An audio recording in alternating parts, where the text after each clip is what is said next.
接下来请收看中嘉新闻。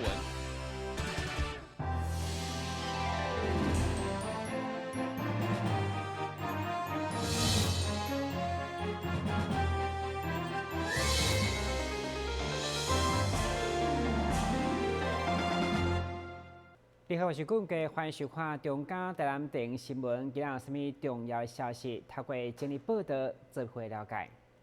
立法院今日拼反渗透法的三读过关，不过台南市议会国民党团上午针对市警局第5分局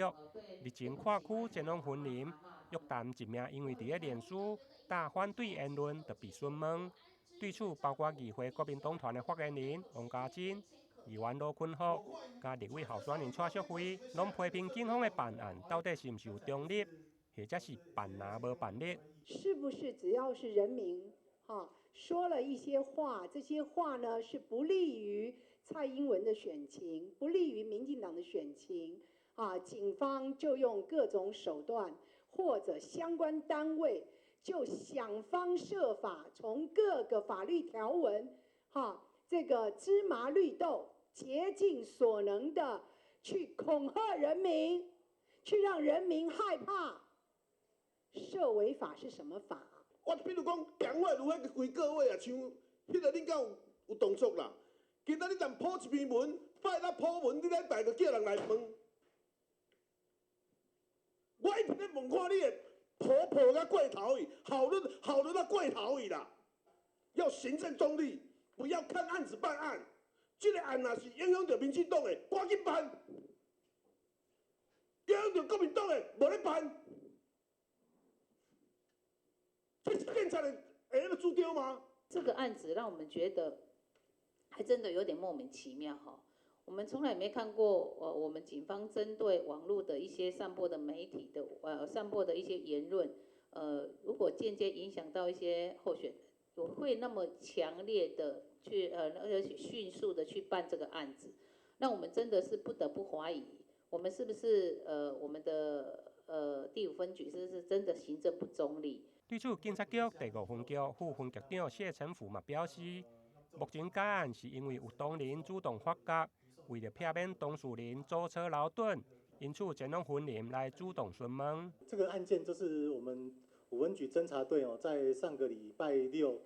早上的时候，在做网络搜寻的时候，有发现到这位民众有类似这种意见的表达在脸书上面。他说我们有发现这个部分的时候，我们侦查队马上就是也算是基于善意就是说我们就是马上，因为这个民众就住在云林，他说我们就马上就发一个通知书，然后前往云林进行就训基本上也是避免他舟车劳顿往来频繁这样子进行就训。回来之后，我们就也是要在现场的时候也是跟他了解说他对于这个讯息的发布的整个过程进行一个了解。因为这种社会秩序维护法的是否违法也不是说我们警察说了算。说我们进行了解之后，因为确实他在整个意见表达的过程当中有针对说是不是违反这个那个反渗透法，就会马上说被那个抓去然后再违反这个人身自由部分。这个部分的话，确实跟目前的法律是有所危害的。警方表示，该案询问员会依照当地婚林警方甲地检署继续侦办。不过，距离选情只剩无几天，拿赢的民意代表嘛呼吁警方要保持中立，同时嘛谴责绿色的恐怖。台南新闻引根采访报道。为了吸引国际游客来到台南，市府积极开辟台南到小港机场来回快速公车服务。26号这天，由市长黄伟哲宣布，台南小港机场快线台南 Express 将在明年1月15日正式启航。5万借由便利的交通服务，会当吸引更多国际游客来到台南观光。我们台南跟小港之间距离很近，事实上还比桃园跟台北近。也比这个日本的这个机场近所以我觉得其实我们如果不把小港当作特定城市的机场，而当作小港机场当作南部的门户来讲的话，事实上开通台南跟小港的快线是有其必要性的。尤其许多旅客来到南部，小港机场是一个国际机场，他们可能有人要到屏东、去垦丁、可能有人到台南，有人到嘉义，所以我们觉得其实把这些县市当作小港机场的腹地，我们觉得也是恰如其分。那么很高兴能够台南市政府在最短的时间内，跟交通部能协商开通这条快线，那并且马上由客运公司来脱颖而出。台南小港机场快线伫咧规划时阵，不仅是定位伫咧公共运输利益，更是针对游客需求所设计。这不仅是这种一般的这个机场的shuttle 而已哈，不是机场的一般的接驳车而已。因为我们小时候的记忆都是在高速公路交流道啦，或者是用简易的那种候车设备啊，然后上去有时候这个还要在走道中间还加一排塑胶椅子坐在那边哦。那种接驳的印象，其实这不但座椅很舒适，而且这个旅游保障，行李还可以有遗失险，那这个部分还包括许多还有行程延误，还有可以获得赔偿，所以我们觉得其实这部分应该提升到一个非常舒适，而且对旅游品质保障的一个层次，而且是享受一站式的服务。我们直接从小港机场直接上了客，就进入台南，上了高速公路，然后就进入台南市区，再也不是像野鸡车那样子一站一站停。所以我们觉得，其实对于旅游品质的提高，以及对于乘客的舒适度、满意度来讲，会有非常加分的进步。那我们也期待借着这个快线的开通，能够一方面搭配班机的时间，一方面也能够让旅客体验到最舒适的这个感受，而且对台南的旅游印象可以加分。那希望说他们来了一次，将来还每次都想到台南，能够来台南。近年来，小港机场出入境游客不断增加，伫108年底，有希望会当突破600万人次。为了吸引国际游客目光，市府将重点放伫咧游客需求以及提升服务的品质，重新建构舒适、安心、便利的搭乘体验，并结合旅游、伴手礼、旅馆等业者共同合作，吸引更多国际游客选择来到台南。台南新闻张伟忠采访报道。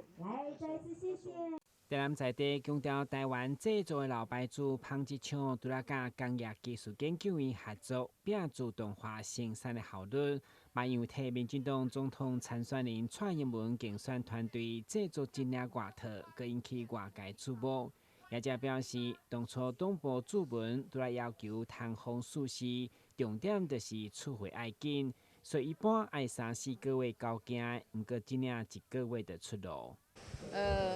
因为小英他们这一次的竞选是战俘，那一般来讲是他们的党工跟他们党部会来买，好，那我们帮他生产，他是希望就是说我们可以供应给他全台湾的党工来买，那后来一直追加。那可能有一些挺小英的，他们也想买，那所以我们就是会配合他们快速去追加这样的一个款，对，当然它就是它本身要穿着很舒适，又可以防小雨，然后让他们在外面跑行程的时候，它的透气度、防小雨跟它的舒适度都要很好，所以我们特别去选这个是4面弹的布。我们虽然是平织布，可是你穿起来就是非常舒服，因为它弹性非常好，后面也有透气，那前面整个设计就是还是一样，就是让他们穿起来更舒服。确实因为设计外形甲机能性拢袂歹，加上跳脱传统的选机背心，支持者嘛拢小钱要买，询问度真悬。业者表示，目前已经追加到4000领，阁无够。看来这场大选嘛带动生意等相关产业的热销商机。台湾新闻管及郭博义采访报道。市长委托上任以来，拢非常关心教育，教育局也以着定根基础，影响未来，点讲囡仔心中的希望为目标。除了持续伫各项的基础建设努力以外，也听出各方的声音，针对需要改进的所在来做调整。其中，伫108新课纲，为了让学生甲家长会使更加了解，教育局也成立专案办公室，同时也配合侪讲解的课程，让家长甲学生更加安心。我想今年我们是一个丰收的一年，那市长就任之后对教育那么非常的重视，希望我们做好扎根，所以我们跟所有的伙伴呢，那么以这个扎根基础，那么迎向未来。那么点亮孩子心中的希望，当做一个愿景。那我们把它盘点呢，我们教育的主要的一个成果呢，是非常的多。在创新的部分，大家印象非常深刻，就是12年国教课纲，还有包括我们的幼教，那么普及化。那么另外，当然我们面对的这个问题解决的部分其实是更多，就是包括了我们市长立即回应了教师团体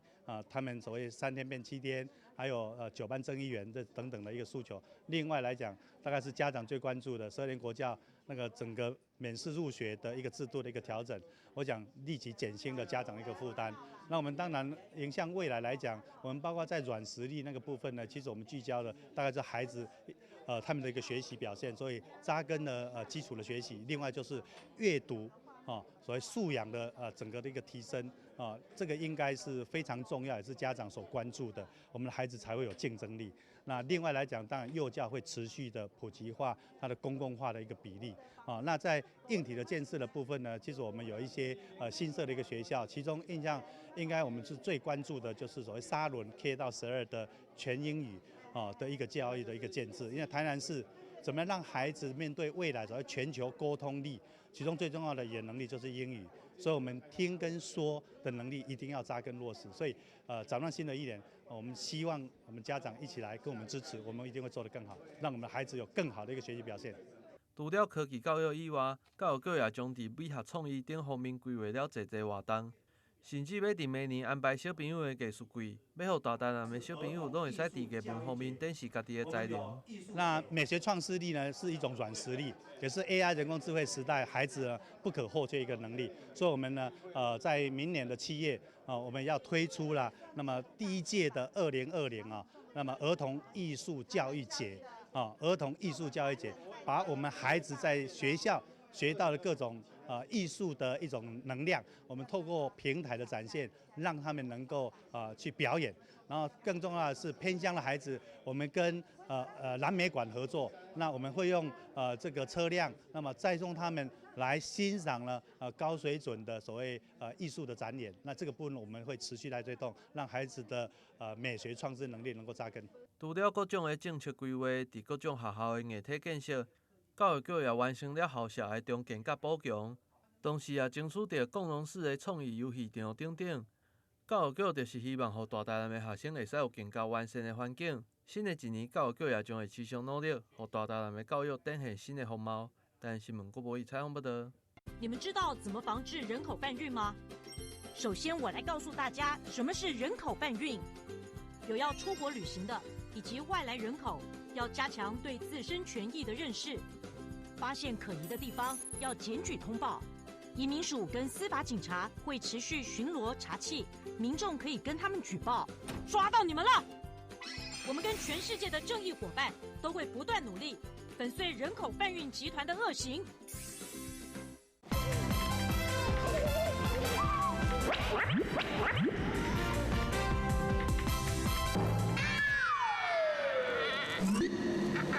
正确开启车门很重要，不然怎么开呀？下车要转头注意后方来车，前面人开车门，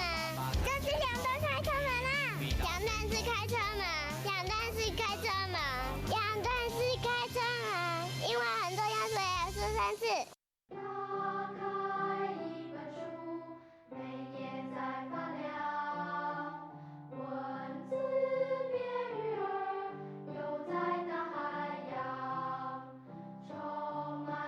欢迎你和我一起来收看《飞读 Book》台南爱读册。你总以为你和男生一样，他工作你也上班，你洗衣服他换灯泡，他教孩子数学你教注音。但有一件事不一样，50岁以上更年期妇女罹患心血管疾病症状和男性不同，若出现恶心、手麻、呼吸不顺、背痛等症状，请尽速就医检查。国民健康署关心您。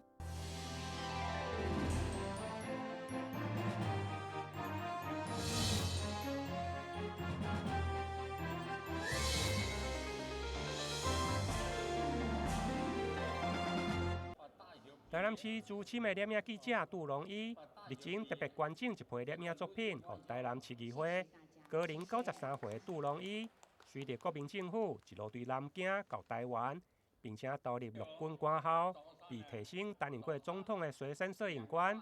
了后担任报社摄影记者，留下了未少记录台湾的珍贵相片，并且伫个日前捐赠23包，予台南市议会由副秘书长汪启瑞代表接收。咱代表议长来接受咱杜龙伊，咱杜大哥以将他毕生的经历、毕生的他的大作他要把它捐赠给我们议会。你现在可以看到了，我们旁边那个时候有在展示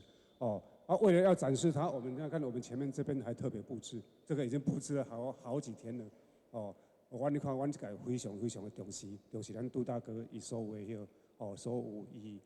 毕生伊的经历，伊的所有的拍照的成果。我做事也都是实实在在，我要做什么，我一直做到底。这个话呀，整个做起来，我们把台南市议会成立一个文化全国的文化市议会，多做人才。我现在还有60场我是准备一致的建出来。出席捐赠仪式，还有英明之家的代表，以及市府新闻加国际关系处的处长刘依林代表致辞，场面温馨。杜北北今天所呈现到的所有的相片，所有的摄影作品，有人文，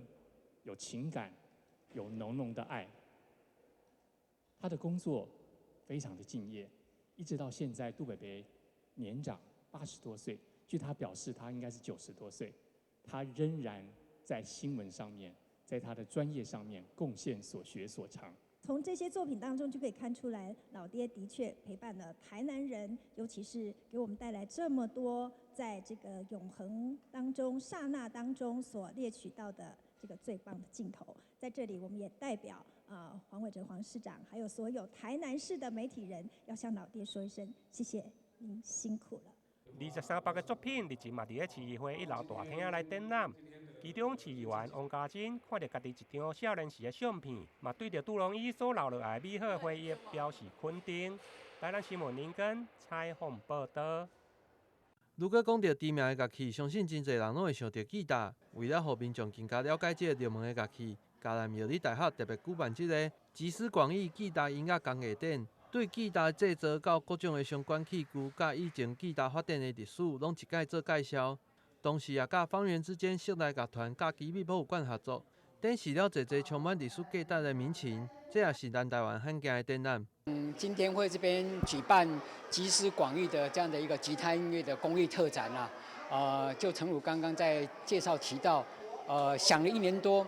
那也在这半年内想要把它付诸实现。所以就透过我们蔡世宏蔡老师还蛮有心的然后因为平常的互动跟交流，然后就想说怎么样让这样的台湾首次的这些集合各个领域里面，包括从吉他历史的认识，到我们搭配吉他的制作，还有哪一些的种类，甚至让我们民家手工制作这些的工作室到底怎么去做这些吉他，到最后呈现在大家的面前，甚至现场的这样的吉他艺术表演。那当然，我们觉得这样好像听觉视觉还不够。那如果能够有一些奇美我们的好邻居古典民情一起来搭配的话，那我相信把这些古今所有这些的民情一并能够在这边的呈现的时候，那我相信来的所有的参观的群众们一定会感受很深，不管是视觉或者是听觉的这样的一个响应。那除了这个以外，我们更想说，因为很多的这些民情家、演奏家，怎么样请他们，因为一边来参观的同时，来安排来这边帮我们做一些讲演，然后让更多人认识吉他、了解吉他、爱上吉他。这届的展览上重要的推手就是方圆之间室内乐团的团长蔡世宏，现场伊也运用基美博物馆所提供的古董吉他，演出精彩的表演。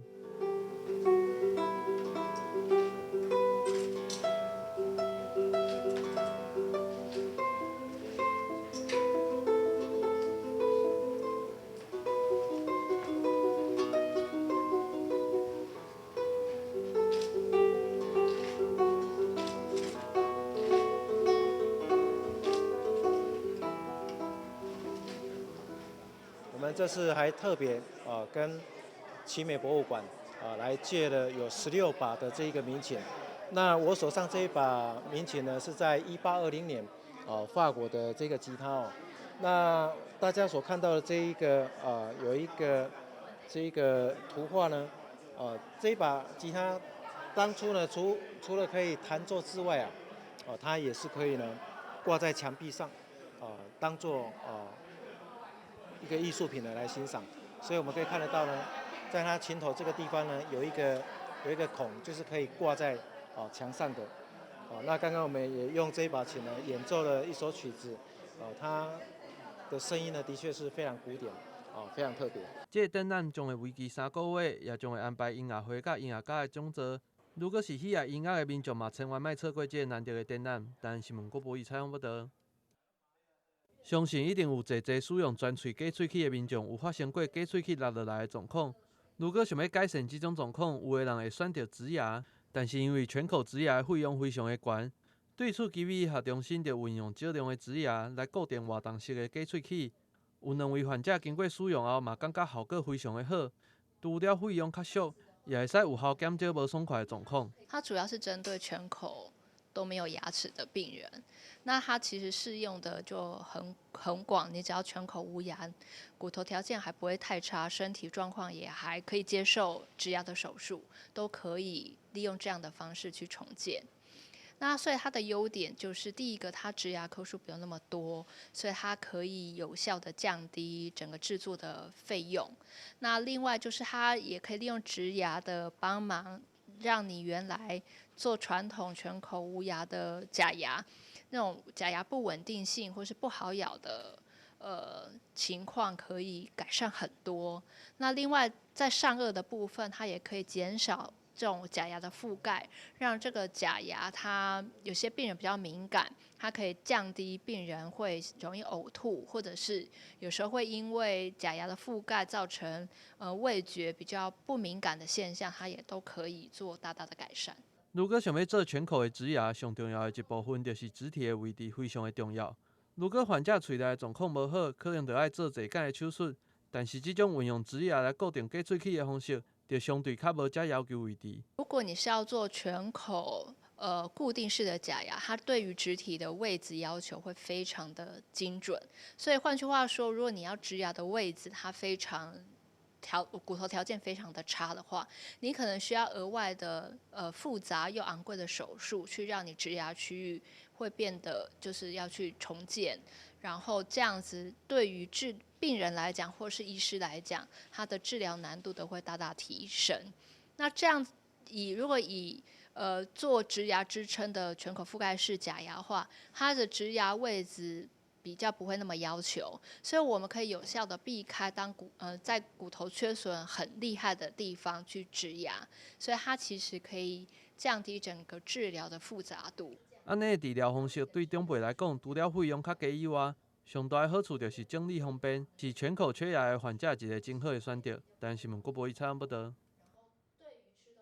诈骗是真侪民众拢会有的镜头，会造成诈骗的原因也真侪。其中下鼻甲肥大的问题也是常常看到的。除了使用药物来改善以外，手术的效果也袂歹。过去的手术大部分拢需要住院，但现在微创手术愈来愈进步。基医学中心就有一种动力旋转刀的手术，无需要住院也袂有真大的空喙，效果也袂歹。就有一个王同学经过这个手术后，改善了因为诈骗困袂去的状况。那传统的就是使用下鼻甲的一个部分切除，那这个下鼻甲部分切除，因为流血比较多，所以我们会建议病人还是住院个2-3天，然后可能就会比较减少出血的一个这个副作用在。那对于某一些病人来讲的话，他可能不喜欢住院，他觉得是说住院很麻烦，他希望微创。那所以微创的时候就会有几种方法。那早期我们会用电烧的方式，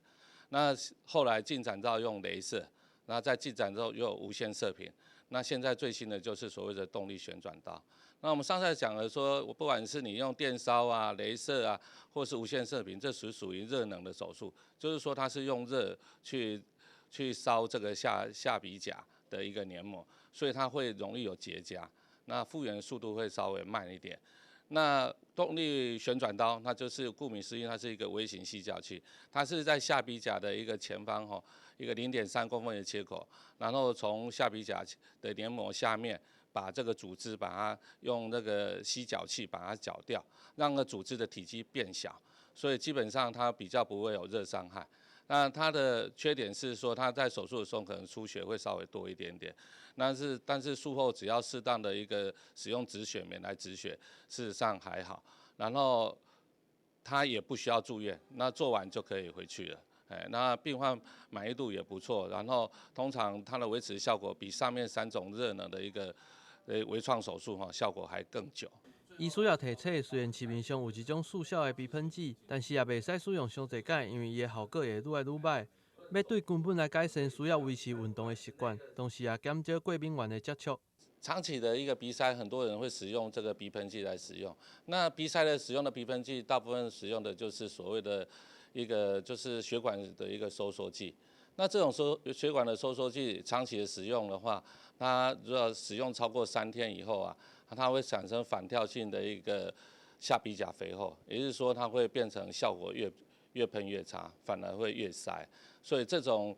速效型的一个鼻喷剂都会建议病人就是不要使用超过3天，然后间歇性的使用，很塞的时候才使用。所以建议鼻塞就是说不要就是长期的使用这个速效型的鼻喷剂那最有效的方法当然就是固定养成一个运动的习惯然后第二的话就是避免过敏源的一个接触。那第三的话，最主要就是说你也可以使用温的一个食盐水来冲洗，然后让鼻腔的黏膜的一个正常的一个黏膜一个功能来重建，那可以减缓鼻塞的情形产生。现在这个动力旋转刀是需要自费的，但是效果大约会使维持3年，也袂有明显的后遗症。但是诈骗的问题也无法度靠治疗来解决，所以要请民众多加来注意。但新闻广播差不多。非常感谢收看今日的中嘉台南电影新闻，我是顾文杰，咱明仔载同这时间再会。